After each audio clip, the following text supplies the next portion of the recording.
हिमेश रेशमिया 26 साल से ऑडियंस को अपना आशिक बना रहे हैं।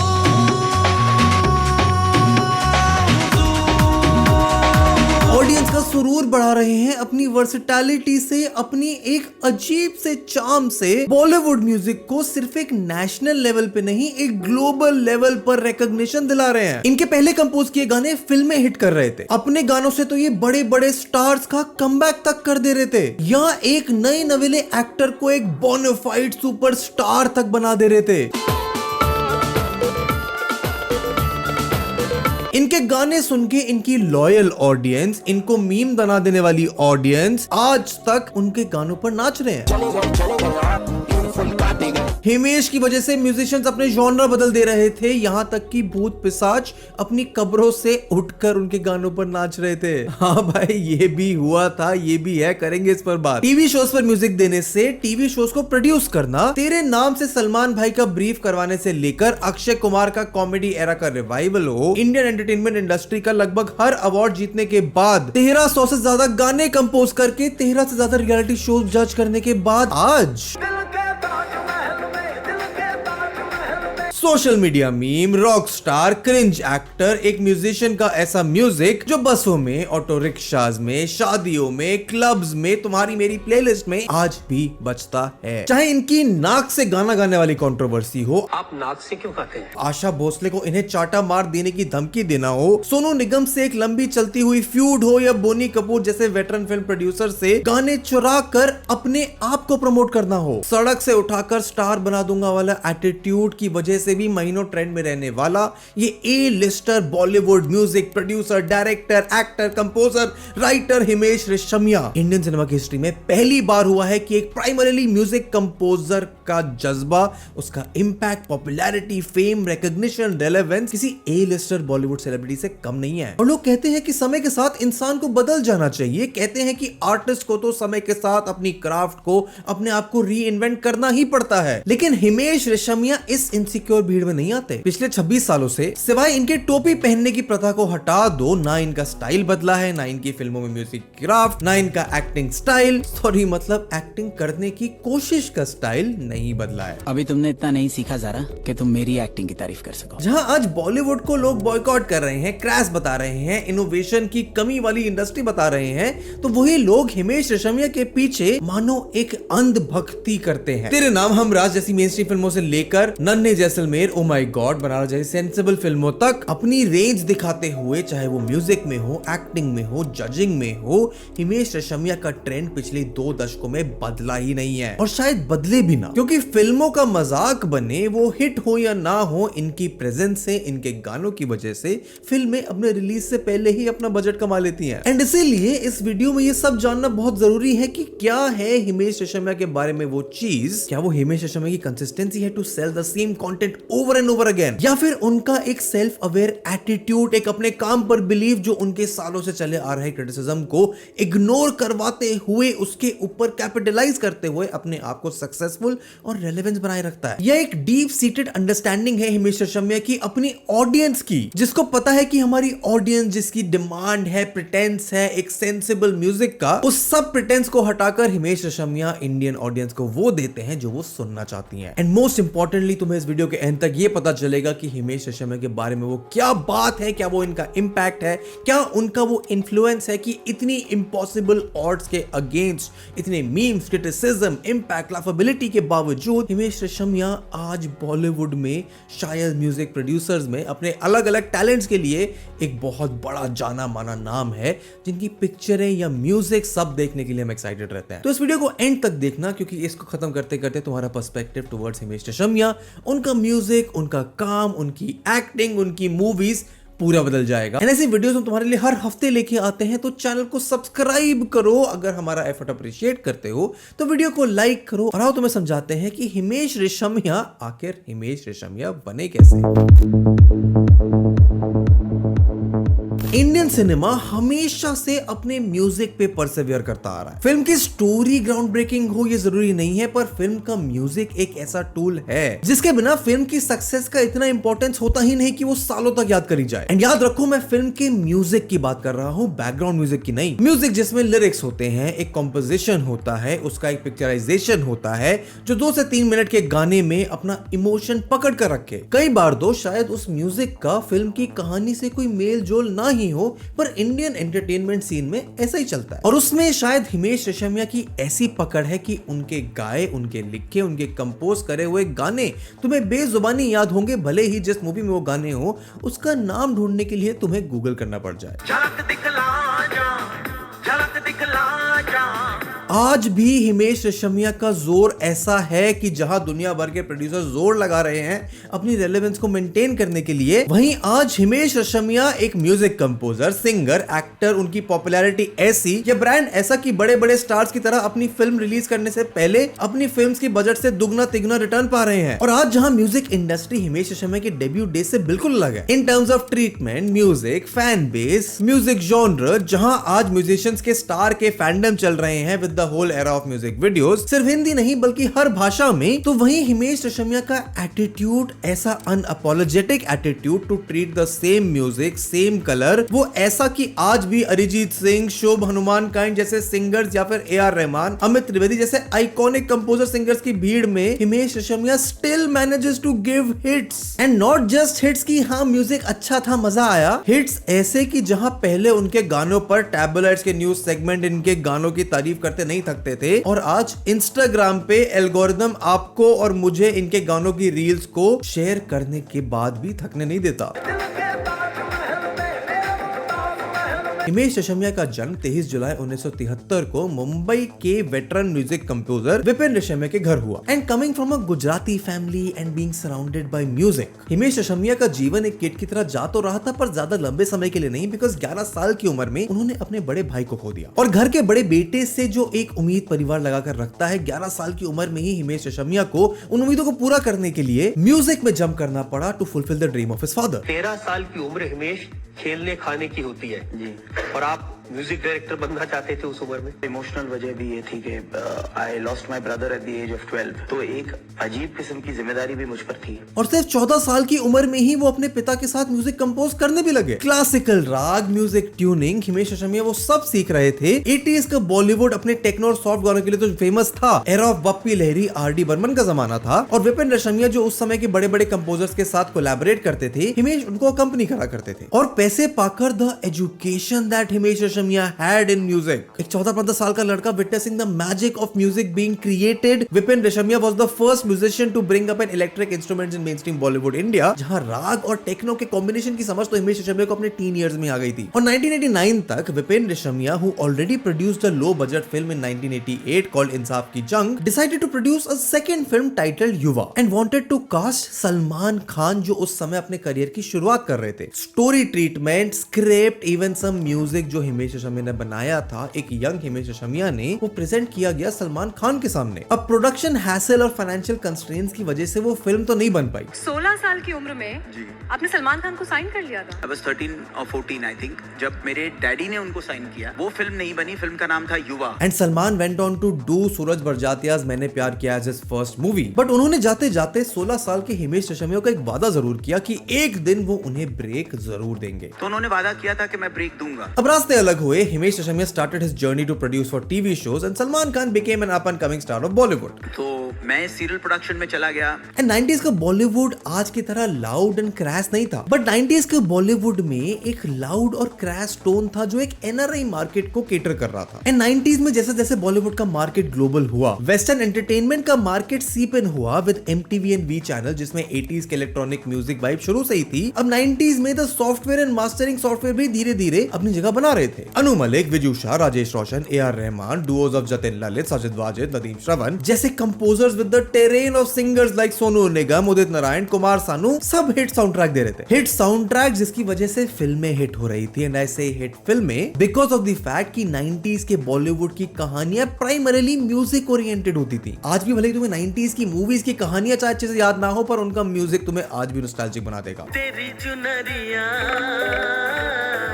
एंड सीन ऐसा था कि म्यूजिक लेबल्स अपनी पकड़ बना रहे थे। टिप्स, टी सीरीज जैसी कंपनीज जो पहले म्यूजिक प्रोड्यूस करा करती थी, अब अपने फिल्म प्रोडक्शन कंपनीज के बिजनेस का फॉर्म ले रही थी because of their success during the music advent of the 90s। और इन 1998 सलमान खान के 10 साल पहले किए गए प्रॉमिस टू हिमेश रेशमिया को उन्होंने पूरा किया विद द 1998 फिल्म प्यार किया तो डरना क्या, जिसमें हिमेश रेशमिया के कंपोज करे गए 2 गाने, द टाइटल ट्रैक एंड तुम पे है हम अटके, बिकेम इंस्टेंट हिट्स। तुम पर हम हैं अटके यारा, दिल भी मारे झटके। शायद उसके 2 रीजंस थे। Reason number 1 being Himesh Reshammiya के अंदर म्यूजिक प्रोड्यूस करने की वो सालों की भूख, and reason number 2 being his practice music library बनाने वाला एटीट्यूड, जहां उस समय कंपोजर्स, म्यूजिक डायरेक्टर्स के साथ बैठने के बाद कहानी सुन के म्यूजिक पर काम करना शुरू करते थे फ्रॉम स्क्रैच। उस वक्त डायरेक्टर्स सिचुएशन देते हैं उन स्ट्रॉन्ग बड़े कंपोजर्स को, तो उनके पास स्टॉक के गाने नहीं है, 1 या 2 गाने वो सिचुएशन के हिसाब से वक्त के मुताबिक बनाते हैं। इस बीच में Himesh Reshammiya followed the practice of library music technique, जहां वो 100-200 गाने जो वो अपने फ्री टाइम में बनाते रहते थे एंड वो एज ऑप्शंस लेके डायरेक्टर्स को, प्रोड्यूसर्स को, एक्टर्स को सुनाते थे। 350 गानों का ऑप्शन देके हर प्रोड्यूसर डायरेक्टर को वो गाने सुनाए जो जेन्युइनली अच्छे थे, लेकिन उनको मजबूर कर दिया कि वो लें। एंड लाइब्रेरी से जो गाने पसंद आए उनको सेलेक्ट करके, उठाकर, कंपाइल करके बन जाता था द अगला हिट साउंड ट्रैक जो हिमेश रेशमिया देंगे। वो सारे गाने सब लोगों से टेस्ट करवाए, जो टेस्ट में अप्रूवल आता था उनको अपने स्टॉक में डाला ताकि सब गाने फुर्सत से अच्छे गाने बने। And Himesh Reshammiya under the wing of Salman Khan collaborated with musicians Anand Raj Anand for Bandhan and Sajid Wajid for Hello Brother. And इन तीनों फिल्मों के वो 1-2 गाने जो हिमेश रेशमिया ने प्रोड्यूस करे थे made him the underdog of the upcoming 2000s का डेकेड। एंड बॉलीवुड को, हिमेश रेशमिया को या फिर किसी और को अंदाजा भी नहीं था कि ये अंडरडॉग 2000s में, एक नए डेकेड में, एक नई सेंचुरी में कैसा तूफान लाने वाला है।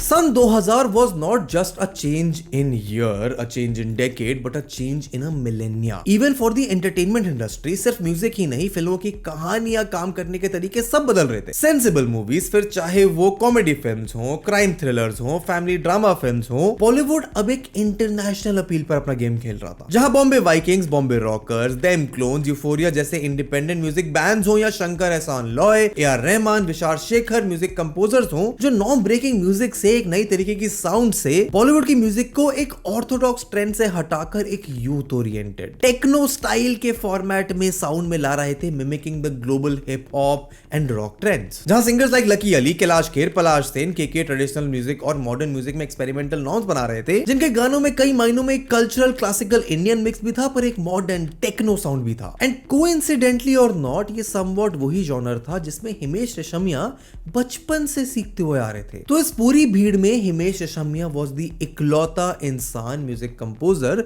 जिसने अपनी जगह इस नई साउंड में नेचुरली बनाई। एंड इसका उन्होंने प्रूफ भी दिया with his music director role in the film Salman Khan starred in called Dulhan Hum Le Jayenge, जो बहुत से मायनों में started this whole trend of this new Bollywood Himesh Reshammiya sound. And with this उनका पहला सोलो म्यूजिक डायरेक्टर क्रेडिट जो आया बॉबी देओल की मूवी 2003 की मूवी हमराज में केम इनटू बीइंग। तूने जिंदगी में आके And with that, Himesh Reshammiya solidified himself as the new A-listed music director. 2023 में हमराज की एल्बम के 22 लाख यूनिट्स बिके, उस साल की हाईएस्ट सेलिंग हिंदी एल्बम बनी। Himesh Reshammiya became a brand. उनको अवार्ड्स में नॉमिनेशन मिल रहे थे, वो परफॉर्म कर रहे थे, गाने कंपोज कर रहे थे। The award for the best playback singer male goes to Himesh Reshammiya for आशिक बनाया आपने। हिमेश रेशमिया मानो पूरे बॉलीवुड की इकलौती चॉइस बन गए थे एक यूथ ओरिएंटेड म्यूजिक, एक यूथ ओरिएंटेड साउंड, एक नए साउंड को अपनी फिल्मों में उतारने के लिए। मूवीज जैसे चुरा लिया है तुमने, फुटपाथ और जमीन जैसी फिल्मों में म्यूजिक दिया जो उनकी स्पीड टू सक्सेस को एक्सलेट तो कर ही रहा था लेकिन बूस्ट नहीं। पर 2003 में आई सलमान खान स्टारर तेरे नाम, एक कहानी, एक मूवी जो मैजिकल थी अपने स्टाइल में, स्टोरी ट्रीटमेंट में, सलमान खान की बीच की मांग वाला हेयर स्टाइल में एंड ऑफ कोर्स उस मूवी के म्यूजिक में।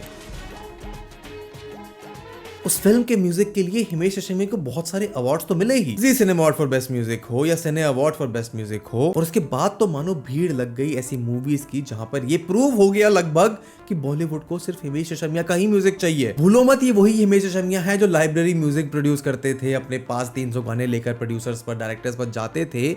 अब उसी हिमेश रेशमिया ने एक एक्सक्लूसिविटी ट्रेंड स्टार्ट कर दिया। I had to be very exclusive. जहां एक सेट प्राइस पर, एक सेट कोशेंट पर, एक सेट बजट पर Himesh Reshammiya will produce music. क्योंकि अब लैंडस्केप ऑफ फिल्म मेकिंग इस नई डेकेड में, नए मिलेनियम में बदल चुका था। जहां 90s 80s में फिल्म एक्टर्स एक साथ 15-20 फिल्में साइन कर देते थे, तो वो ट्रेंड अब 2000s में मानो एक फिल्म 2 फिल्म पर साल का हो गया। बड़े से बड़े फिल्म स्टार्स भी जो पहले 10 फिल्में साल में करते थे वो 1 फिल्म या 2 फिल्म करते हैं, जिसका टेम्पलेट अब म्यूजिक प्रोड्यूसर्स भी पकड़ रहे थे इंक्लूडिंग हिमेश रेशमिया, जिसकी वजह से उन्हें एक ब्रीथिंग स्पेस मिला अपनी खुद की पर्सोना पे काम करने के लिए। एंड देन केम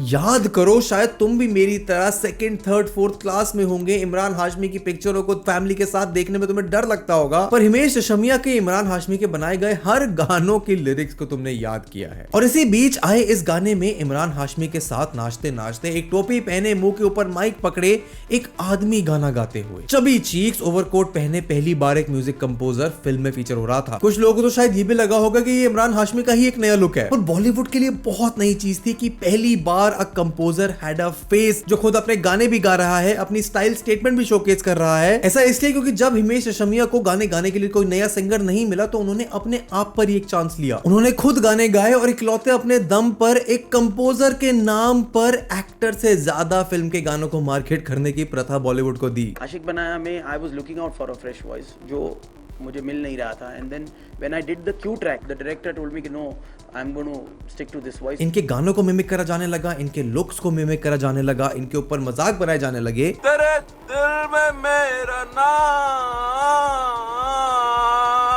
रहे। अब खुद गाना गाऊंगा, खुद कंपोज करूंगा, खुद एक्टिंग करूंगा, खुद स्क्रीन पे आऊंगा, खुद ही देखना पिक्चर, और तो कोई आएगा नहीं। पर हिमेश रेशमिया के पोर्टफोलियो से हिट्स पर हिट्स आते गए, including the Priyanka Chopra debut film ऐतराज।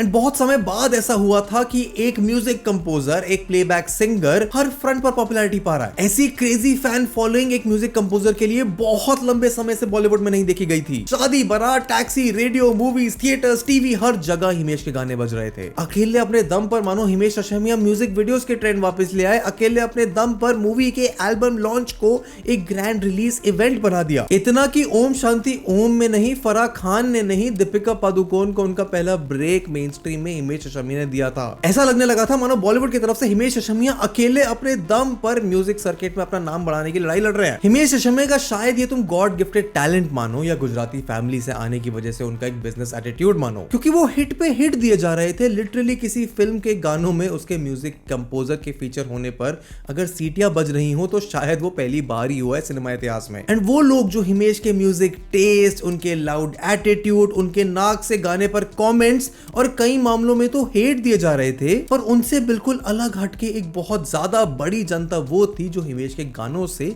खुश हो रहे थे, उन्हें सुन रहे थे, उनसे एंटरटेनमेंट ले रहे थे। क्योंकि जो एंटरटेनमेंट दे रहा है वही एंटरटेनमेंट है, और ऑडियंस ना उससे वो सवाल पूछती है कि उसकी क्राफ्ट में क्या झोल है, ना पहले और ना आज। गुजरात के एक गांव में तो ऐसे केसेस आए जिसमें हिमेश रेशमिया सॉन्ग झलक दिखला जा के गाने में लिरिक्स एक बार आजा आजा सुन के कब्रिस्तान में से भूत पिशाच आकर लोगों को मार रहे थे। झलक की सारी बात क्योंकि गुजराती हैं आपके लोग, जब गाना शुरू करते हैं वहां पर भूत आने शुरू हो जाते हैं। एक इन्वेस्टिगेटिव यूनिट को उस गांव में जाकर गाना चलाकर लिटरली टेस्ट करना पड़ा था कि ये बात सच है या नहीं। पर्टिकुलर चैनल की क्रू गई थी, उसने वहाँ चला के भी देख लिया, यहाँ तक कि वो लोग छानबीन करने चले गए थे। मानो हिमेश रेशमिया अब ऐसा ब्रांड बन गए थे कि हिमेश रेशमिया द कंपोजर और हिमेश रेशमिया द सिंगर आपस में काम कर रहे थे, और इस जोड़ी को तोड़ने का दम किसी के पास नहीं था। 2007 में जहां नमस्ते लंदन, फुल एंड फाइनल, अपने और वेलकम की आइकॉनिक मूवीज आई, तो उसी साल music producer, music composer Himesh Reshammiya और सिंगर हिमेश रेशमिया की जोड़ी में एडिशन हुआ द एक्टर हिमेश रेशमिया का। एंड फाइनली अचानक से वो अनब्रेकेबल हिमेश रेशमिया ब्रांड को एक बिल्कुल ही अलग लेंस से देखा जाने लगा। तुम इमेजिन करो, सीन ऐसा सेट था कि Himesh Reshammiya was the biggest name in Bollywood Indian music. उनका स्टाइल, उनका म्यूजिक, वो फिल्में जिनके वो गाने कर रहे थे, ये जो एक नॉर्म चला आ रहा था ना, जहां बोलते थे कि फिल्म हिट हो या ना हो उसको उसके गानों के लिए याद रखा जाएगा। इसका सबसे बड़ा एग्जाम्पल और नाम हिमेश रेशमिया ही थे। जहां उनके कंटेम्पररी जैसे प्रीतम, शंकर एहसान लॉय, विशाल शेखर वर अपलिफ्टिंग द बॉलीवुड म्यूजिक, एक नया नॉर्म में आने लगा था ऑफ डायरेक्टर्स जो अपना म्यूजिक बना रहे थे, जैसे विशाल भारद्वाज, संजय लीला बंसाली। एंड इस बीच में हिमेश रेशमिया ने भी अपनी फिल्म में बनाने के लिए एक ऑटर-एस्क अप्रोच लिया, एक ऐसा अप्रोच जिसमें पूरी फिल्म पर बस हिमेश रेशमिया का कंट्रोल है। फिर चाहे वो फिल्म की परफॉर्मेंसेस हो, एडिटिंग हो, म्यूजिक हो, बजट हो, सब कुछ हिमेश रेशमिया की अप्रूवल, उनके दिमाग, उनकी क्रिएटिविटी और उनके ही डिसीजन पर निर्भर करता था। And with all of that Himesh Reshammiya ventured into the acting market, एक ऐसा मार्केट जिसमें हिमेश रेशमिया कुछ ऐसे दिखते थे। ये फिल्म थी आपका सुरूर, ऑल्सो स्टारिंग हंसिका मोटवानी, जो पहली बार किसी फिल्म में एक लीडिंग एक्ट्रेस थी। इस फिल्म को डायरेक्ट किया था प्रशांत चड्ढा ने, जिन्होंने the iconic look of Himesh Reshammiya को भी डिजाइन किया था। फिल्म को क्रिटिसाइज किया गया as a plain story. Himesh Reshammiya की परफॉर्मेंस को ट्रोल किया गया, उन्हें एक एमेच्योर ब्रेन टोस्टर का टैग दिया गया, लेकिन उस फिल्म का म्यूजिक, अगेन फॉलोइंग दैट ट्रेंड की फिल्म की कहानी कैसी भी हो, लेकिन म्यूजिक आइकॉनिक, लाजवाब था। आपका सुरूर 2007 की बिगेस्ट ओपनिंग फिल्म थी। उस म्यूजिक एल्बम ने 13 लाख यूनिट बेचे थे। एंड जब 2016 में इसका सीक्वल तेरा सुरूर आया, उस फिल्म का रिसेप्शन, क्रिटिकल अप्रोच, उसके अप्रिसिएशन का फेट तो सेम था। इस फिल्म में तो वेटरन एक्टर नसीरुद्दीन शाह थे, एक veteran film maker Shekhar Kapoor भी थे, पर उसका भी मजाक बन रहा था। हिमेश रेशमिया ट्रोल हो रहे थे, और सिर्फ लोगों के बीच में नहीं, इंडस्ट्री में भी। लेकिन हिमेश रेशमिया को तो मानो जैसे अपने सालों से चले आ रहे क्रिटिसिज्म की वजह से एक ऐसी थिक स्किन बन गई थी जिसके बिना शायद अगली फिल्म बनाना उनके लिए पॉसिबल ही नहीं होता, क्योंकि सिर्फ कुछ ही समय बाद हिमेश रेशमिया कुछ अलग ही रूप में वापस आने वाले थे। टोपी उतर गई, दाढ़ी उड़ गई, सिर पर बाल आ गए, विग लगाए हैं कि ट्रांसप्लांट कराए हैं, मीडिया जर्नलिस्ट ने इन पर न्यूज सेगमेंट चला दिए, जहां हिमेश रेशमिया की ओवर एक्टिंग, मतलब जो भी बोलो इसे, स्टोरी का ट्रीटमेंट, सब कुछ इस बार और ज्यादा क्रिटिसाइज किया गया। यहां तक कि उर्मिला मातोडकर की एक्टिंग प्रोवेस और डायरेक्टर सतीश कौशिक की क्राफ्ट, जिन्होंने तेरे नाम जैसे हिट्स भी दी हैं, इस फिल्म को नहीं बचा पाई। और हिमेश रेशमिया का मजाक बनना, उनकी ट्रोलिंग इतनी लाउड हो चुकी थी कि वो दौर जहां फिल्मों के म्यूजिक वीडियोस में हिमेश रेशमिया को लेकर आया जाता था, उस पर लोग खुश होते थे, वो बंद हो गया। पर ये वही थिक स्किन थी जो आगे आने वाले कुछ ही समय में और थिक होने वाली थी, क्योंकि उनकी नेक्स्ट फ्यू रिलीजेस जैसे रेडियो, जिसके अचानक से हिमेश रेशमिया की एक्टिंग की भी तारीफ होने लगी, Kajrare directed by Pooja Bhatt became a high founded production and also became the first Hindi film to be shot at Petra, दुनिया के वन ऑफ द 7 वंडर्स। ये वही जगह है जहां famous Indiana Jones, Lawrence of Arabia जैसी फिल्म की शूट चले हैं, और हिमेश सर हमें पहली बार वहां लेके गए। उनका नेक्स्ट एक्टिंग वेंचर दमादम आया, जो apparently was decided to release in the same week as Shahrukh Khan's Ra 1, and Himesh Reshammiya तो फिल्में लिखने भी लग गए थे। खिलाड़ी 786, हैप्पी हार्डी हीर, और हाँ, the bad ass Ravi Kumar in Xpose. Sorry, bad ass Ravi Kumar. तेरे शरीर में इतना खून नहीं होगा जितना रवि कुमार एक बार में मूत देता। एंड हिमेश रेशमिया के साथ जो हुआ उसको तो तुम उनका डाउनफॉल भी नहीं कह सकते, क्योंकि इस आते हुए ट्रेंड में जहां हिमेश रेशमिया को रिडिक्यूल करा जा रहा था, और सेम टाइम पर जहां सोशल मीडिया भी राइज कर रहा था, मीम कल्चर राइज कर रहा था, तो वो सारी भड़ास और वो सारा प्यार जो इतने सालों से लोगों के मन में हिमेश रेशमिया के लिए था, मानो पब्लिक ने दिल खोल कर हिमेश रेशमिया को इंटरनेट पर दिखाई। और यहाँ भी हिमेश रेशमिया ने अपनी एक थिक स्किन लगाकर उसको कुछ अलग ही तरीके से बदल दिया। क्योंकि वही है ना, अगर इंसान खुद अपना मजाक उड़ा रहा है, वो सेल्फ अवेयर है, तो तुम कितना ही उसका मजाक उड़ाओगे, तुम अल्टीमेटली उसके साथ उस पर हंसोगे ही। तुम हंसोगे उसके साथ, पर तुम उससे कभी नफरत नहीं कर पाओगे। और उसके बाद मानो और कुछ ही सालों में सीन ऐसा है कि एक्सपोजे और बैड एस रवि कुमार जैसी फिल्मों के लिए, जो फिल्में अपना बजट ऑलरेडी रिकवर कर चुकी हैं, ड्रास्टिक फ्लॉप से लेकर आइकॉनिक हाइप क्रिएट कर चुकी हैं। एंड अगर तुम एक लेवल डीप जाकर देखो तो तुम्हें समझ आएगा कि हिमेश रेशमिया अपने ऊपर होते हुए रिडिक्यूल पे, अपने म्यूजिक की क्राफ्ट के कॉन्फिडेंस पे और अपनी जेन्युइन आर्टिस्टिक टेंडेंसीज को यूज करके अपना गुजराती दिमाग लगाकर हर तरफ से आने वाले हेट, क्रिटिसिज्म, रिडिक्यूल को बदल कर माहौल ऐसा कर दिया है कि अब ना तो हम हिमेश रेशमिया पर हंस रहे हैं, हम उनको मॉक भी नहीं कर रहे हैं, इनफैक्ट हम हिमेश रेशमिया को सेलिब्रेट कर रहे हैं। क्योंकि वो 2010s का जो डेकेड आया जहां हिमेश रेशमिया का म्यूजिक काम करता रहा, बैक एंड में the producer, music composer Himesh Reshammiya hits पे हिट्स देते रहे, the actor Himesh Reshammiya, the singer Himesh Reshammiya शायद थोड़े से रिडिक्यूल हुए, पर अगर ध्यान से सोचो तो ये इंसान शायद अपनी एक ऐसी लेगेसी बना चुका है जो उनसे शायद पहले आए हुए सीरियस, स्मार्ट, इंटेलेक्चुअल या उनसे बाद आने वाले टैलेंटेड आर्टिस्ट कभी नहीं बना पाएंगे। एंड तुम ही बताओ, अगर मैं तुमसे पूछूं कि क्या तुम एक्सपोजे या बैडएस रवि कुमार जैसी फिल्में देखना चाहोगे, तो शायद एक सेंसिबल जनता हो जो बोलेगी नहीं, लेकिन यही वो सेंसिबल माइंडेड पीपल हैं जो उस शोर में भी आ जाएंगे, जो उस फिल्म के बारे में सोशल मीडिया पर बात करेंगे, उसके जोक्स पर, क्रिंज पर हंसेंगे और उस हंसी में, उस अप्रिसिएशन में, उस फीलिंग को अपने दोस्तों का शेयर करने में वो हिमेश रेशमिया की क्राफ्ट को सेलिब्रेट और अप्रिशिएट करेंगे। और शायद इस पे मजाक बनाते बनाते ही जब हिमेश रेशमिया की बात शुरू होगी तो यही वो लोग हैं जो अपने आप आ जाएंगे आपका सुरूर पर, आशिक बनाया आपने पर, नमस्ते लंदन के गानों पर, उनके आइकॉनिक हुक्का बार जैसे म्यूजिक पर। एंड तुम्हें शायद रियलाइज भी नहीं होगा कि तुम जो हिमेश रेशमिया की आइकॉनिक क्राफ्ट को आज से 20 सालों पुराने उनके म्यूजिक को याद कर रहे हो, ये वही हिमेश रेशमिया है जिसने वो भी किया था और आज भी इन चीजों की वजह से तुम्हारे दिमाग में, तुम्हारे जहन में, अपनी आर्ट की वजह से तुम्हारी लाइफ में बना हुआ है। एंड बना हुआ इस कदर है कि ये जो हिमेश रेशमिया है, पैराडॉक्स है, उनका इंपैक्ट आज भी ऐसा है कि इनके गानों पर अगर 12 घंटों में 22, 25, 26 मिलियन व्यूज आ रहे हैं तो ये पैराडॉक्स कहीं जाने वाला नहीं है।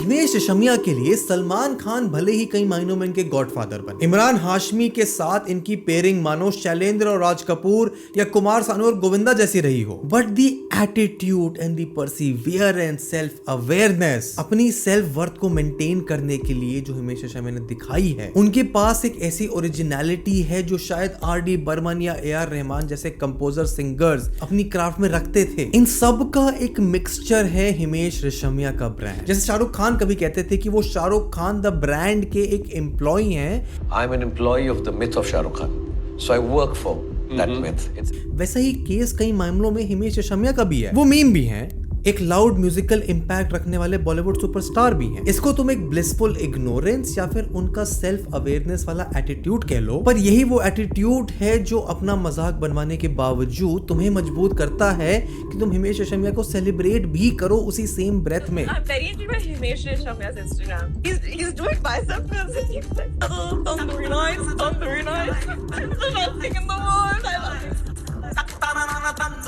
शायद ही ऐसा इंपैक्ट, ऐसा इन्फ्लुएंस, ऐसा लेगेसी, ऐसा पैराडॉक्स किसी और इंडियन सेलिब्रिटी का हो। ये क्रैश नहीं है, बस थोड़े अटपटे हैं। उनका म्यूजिक रेवोल्यूशनरी भी है, बिंज वर्दी भी है, तुम्हें क्रिंज करने पर मजबूर भी करता है, पर तुम उसे अपने दिमाग से निकाल भी नहीं पाते हो। ये एक सेंसिबल रियलिटी शो के जज भी हैं और मेरे मुमताज महल में करने वाले हिमेश रेशमिया भी हैं। एक पूरा तबका है बॉलीवुड सेलिब्रिटीज का जो अपने स्कैंडल्स पर पीआर लेते हैं, अपने काम के लिए फेक कहानियां बनाते हैं, कंट्रोवर्शियल स्टेटमेंट्स देते हैं, सेलिब्रिटीज से लेकर इन्फ्लुएंसर सब ये कुछ करते हैं। पर शायद एक इकलौते हिमेश रेशमिया ही हैं जो इस सब से हटकर अपनी क्राफ्ट के साथ ऐसे बोल्ड एक्सपेरिमेंट्स ले रहे हैं। चाहे उनके वो दिल टूटे आशिक वाले गाने हो या हुक्का बार वाले गाने हो, दिल का रेडियो से लेकर दिल के ताजमहल तक ले जाने वाले हिमेश रेशमिया का brand has evolved, reach new Heights without any change in his carefree attitude. हाँ, शायद हिमेश रेशमिया को ये भी कभी समझ नहीं आएगा कि उन्हें म्यूजिक से ज्यादा बास और एक्टिंग से दूर हो जाना चाहिए, बट देन अगेन अगर उनके ये एक्सपेरिमेंट्स, अगर उनका ये पैशन, अकेले सब कुछ करने वाला